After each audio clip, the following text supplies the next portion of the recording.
সংগ্রামী সাথী ও বন্ধুগণ, আজকে আমরা সারা দেশে যেটা দেখতে পাই, জমিয়ত, যুব জমিয়ত এবং ছাত্র জমিয়তের যে গণজোয়ার সৃষ্টি হয়েছে, এই গণজোয়ার নতুন কোনো গণজোয়ার নয়। এই গণজোয়ার অনেক আগে সৃষ্টি হয়েছে, কিন্তু বিগত পতিত স্বৈরাচারী শাসক জমিয়তের গণজোয়ারের গলায় টুপি চেপে ধরে রেখে বসেছিল। বিগত স্বৈরাচারী শাসক জমিয়তের এই গণজোয়ারকে রুদ্ধ করে রেখেছিল, কিন্তু আজকে তার পরিণাম আমরা দেখতে পাই যে সেই স্বৈরাচারী শাসকই ঠেকে গিয়েছে, জমিয়ত উলামায়ে ইসলামকে কোনোদিন ঠেকাইতে পারে নাই। সংগ্রামী সাথী ও বন্ধুগণ, জমিয়ত উলামায়ে ইসলাম বাংলাদেশ এদেশের আহলে সুন্নাত ওয়াল জামাতের প্রতিনিধিত্বকারী সংগঠন।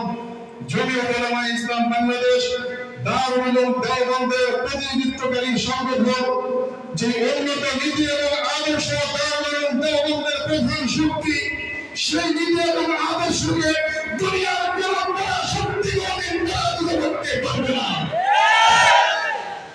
সংগ্রামী সাথী ও বন্ধুগণ, অতীতে আমরা বিভিন্ন শাসক দেখেছি, বিভিন্ন তন্ত্রমন্ত্রের শাসক দেখেছি, বিভিন্ন দলীয় ক্যানভাসারদের শাসন দেখেছি।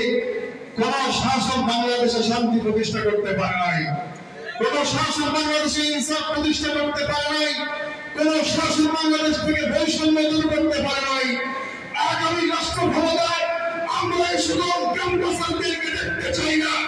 আগামী রাষ্ট্র ক্ষমতায় আমরা ইসলামকে দেখতে চাই। সংগ্রামী সাথী বন্ধুগণ, শেষ কথা, গতকালকে সন্ত্রাসী ছাত্রলীগকে নিষিদ্ধ করা হয়েছে। আমরা অন্তর্বর্তীকালীন সরকারকে ধন্যবাদ জানাই। শুধু ছাত্রলীগ নিষিদ্ধ হলে চলবে না।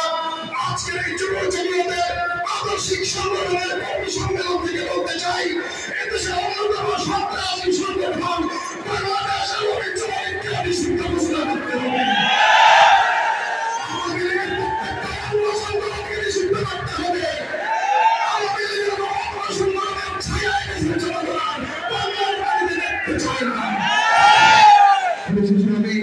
যুব জমিয়ত বাংলাদেশের সকল দায়িত্বশীলকে ধন্যবাদ এবং মোবারকবাদ জানিয়ে আমি বক্তব্য শেষ করছি।